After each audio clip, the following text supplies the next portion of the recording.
Welcome to New Hampshire's Business. I'm Fred Coker. The story behind the story of employment and unemployment in New Hampshire.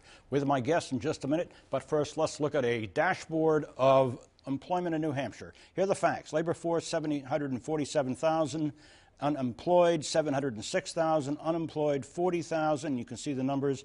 The unemployment rate for November, 5.4%. The new rate comes out this coming week.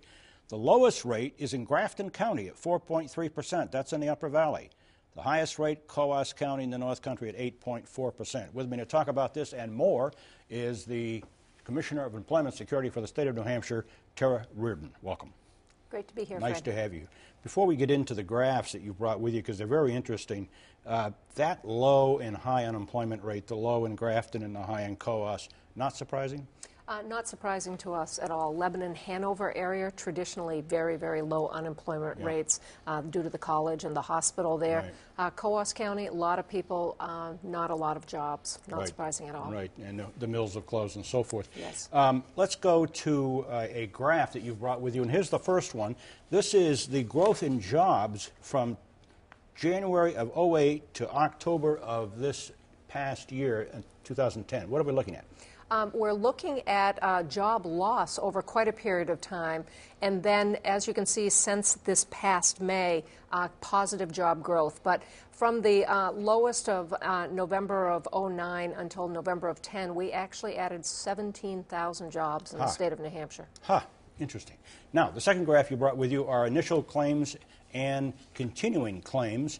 And the lines there, the red one is initial claims and the blue one is continuing claims. And what we see there is a trend that we're really liking a lot. In the high of December of 08, when we had on the graph there, you'll see 13,000 new initial claims for unemployment. And then the continuing claims, those people who are still unemployed in the spring months following that, really seeing that trending downward now, and we're very happy about that. Yes, we are. This is all good news. Now, let's look at the next graph. This one is the job growth from November 2009 to November 2010, and look by category of business, and just take a look at manufacturing, which is huge good news, and then professional business services, which outpaces everything.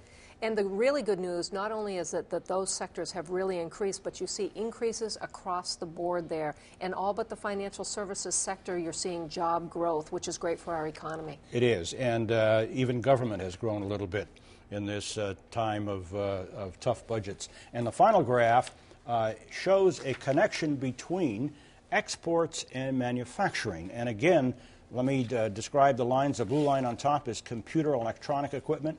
The red line in the middle is machinery, and the green line at the bottom is electric equipment and appliances. And much of the manufacturing increase that you can see there is linked to the defense industry. And those coupled together mean a lot of exports for the state of New Hampshire. Very, very healthy situation. Very healthy. These are good graphs. Now, Commissioner, I want to ask you about some things that employers ought to know about in New Hampshire. There's a surcharge of 1% that remains in effect for 2011. Exactly. When we redid our taxes, our unemployment taxes back in 2009, we put emergency surcharges on instead of increasing the tax rates so that they can come off automatically. We expect that unemployment trust fund to hit $150 million in probably July of 2012. Employers will see a decrease of 1% in their tax rates at that time. And then finally, the taxable wage base is going to increase to $12,000, or did, as of January 1st. It did, and we're going to see a dramatic result in the trust fund this year. That's what's going to get us to $150 million. We've avoided all the insolvency issues that 30 other states have faced. Our businesses aren't going to lose FUTA credits. They're not going to pay a solvency tax. Nope. New Hampshire's positioned well. Commissioner of Employment Security for the state of New Hampshire, Tara Reardon, thank you for the good news. That's good. You can see this interview again at WMUR.com. Just click on Project Economy.